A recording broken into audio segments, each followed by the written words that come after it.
សួស្តីអ្នកទាំងអស់គ្នាស្វាគមន៍មកកាន់ Channel Sasa Gaming ថ្ងៃនេះ admin មកសម្រាប់រឿងបងប្អូនទស្សនាទៀតហើយដែល admin ខានចេញរឿងយូរហើយតែដល់នេះ admin បានបញ្ចេញវិញហើយរឿងនេះមានចំណងជើងថាដាំធ្វើដល់ពិសេសដែលបកប្រែជាភាសាខ្មែរហើយរឿងនេះបានមកពី Channel មួយនេះដែល admin យកមកសម្រាប់បងប្អូនទស្សនាណាហើយរឿងនេះនិយាយអំពីក្មួយស្រីម្នាក់ដែលនៅក្នុងដើមឈើតែដើរលើបន្លែគេឲ្យតែអ្នកដើរកាត់កន្លែងហ្នឹងតែម្ដងហើយបើចង់ដឹងថាសេរីរបស់វានឹងទៅជាយ៉ាងណាតោះចូលទៅដល់សេរីជាមួយនឹង admin ទាំងអស់គ្នាតើកុំភ្លេចចុច like និង subscribe ឲ្យមានអ្នកមានផងណាប្រាប់សេរីដំបងបង្ហាញឲ្យឃើញអើយតាមឈើដ៏ធំមួយដែលស្ថិតនៅផ្លូវជ្រុងកាត់មួយនៃផ្លូវដែលនៅពេលនោះផងដែរមានបុរសម្នាក់បានដើរតាមផ្លូវកន្លែងកាត់ជ្រុង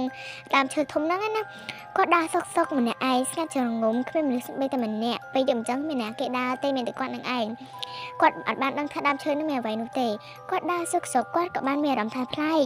គាត់ក៏បានងាកទៅដើមឈើនោះហើយគាត់ក៏មានអារម្មណ៍ថាដើមឈើនេះរៀងចម្លែកម្ល៉េះគាត់មិនដែលបានឃើញវាពីមុនមកទេ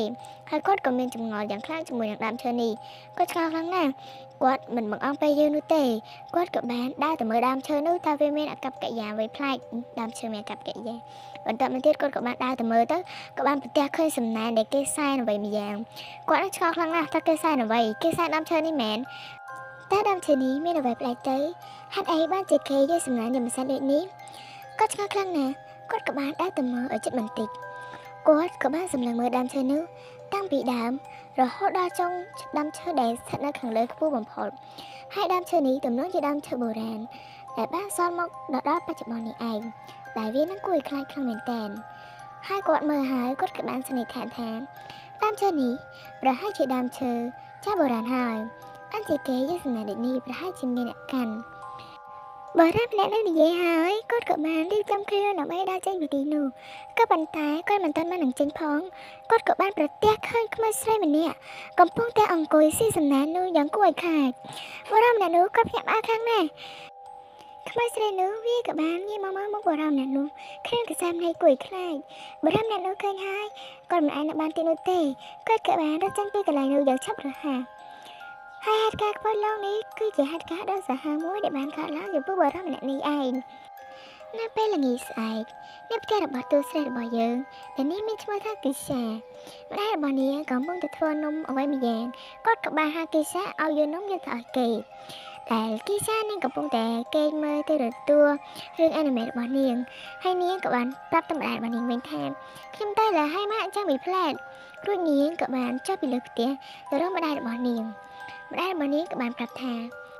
ឯងយកនំយកទៅឲ្យគេបន្តិចទៅនំយើងទុកនៅខាងក្រោយឯងទៅរៀបចំវារួចយកទៅឲ្យគេទៅ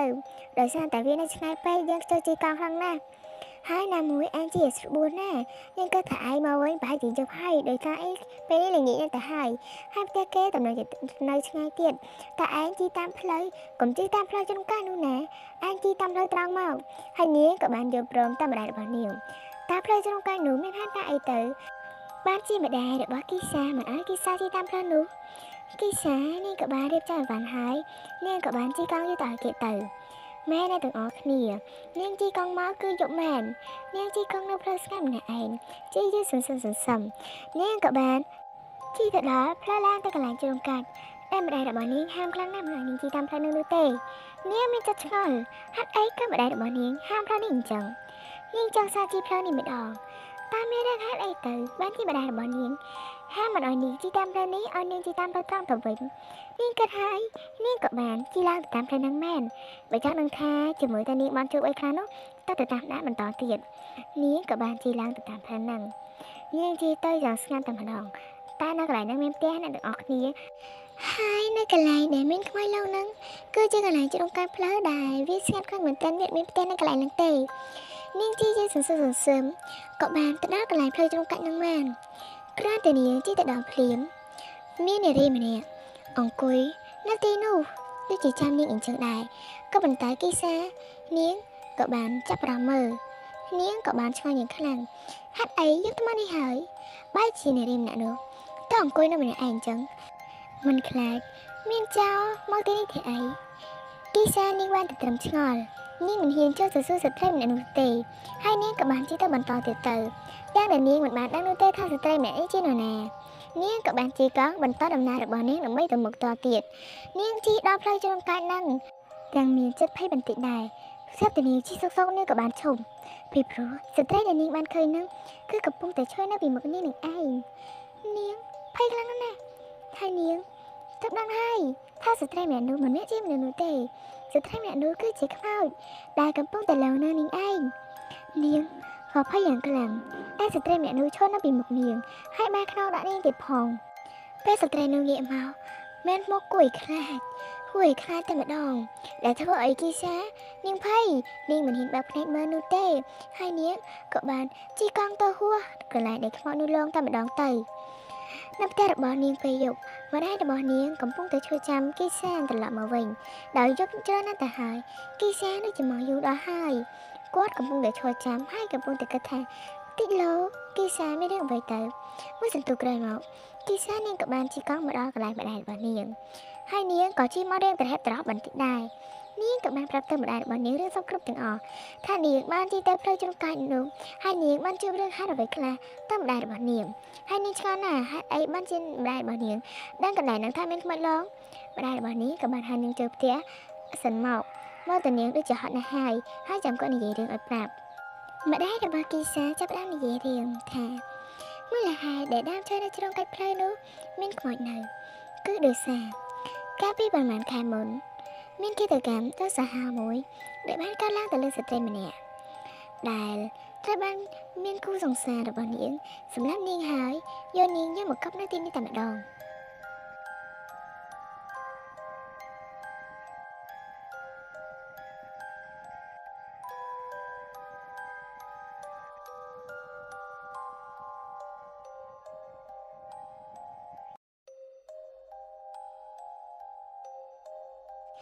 មូលហេតុដែលត្រូវបានសង្សាររបស់នាងសម្លាប់គឺដោយសារតែភ្លើងព្រះច័ន្ទ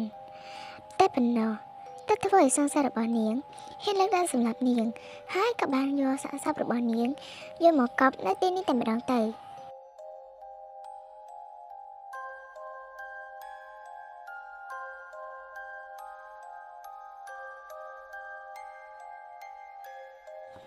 រឿងនេះគឺវាបែបនេះមូលហេតុនេះហើយទើបធ្វើឲ្យខ្មោចស្រីនោះនៅក្នុងដើមឈើនោះមិនទៅណានោះទេបន្ទាប់មកនាងគីសាក៏បាននិយាយថាអូយអញ្ចឹងវាពិតជាគួរឲ្យខ្លាចខ្លាំងណាស់ខ្ញុំជប់ទីតាមផ្លូវនោះហើយដោយសារតែវាមានហេតុការណ៍ដ៏គួរឲ្យខ្លាចម្ដាយរបស់នាងក៏បាននិយាយបន្តទៀតថា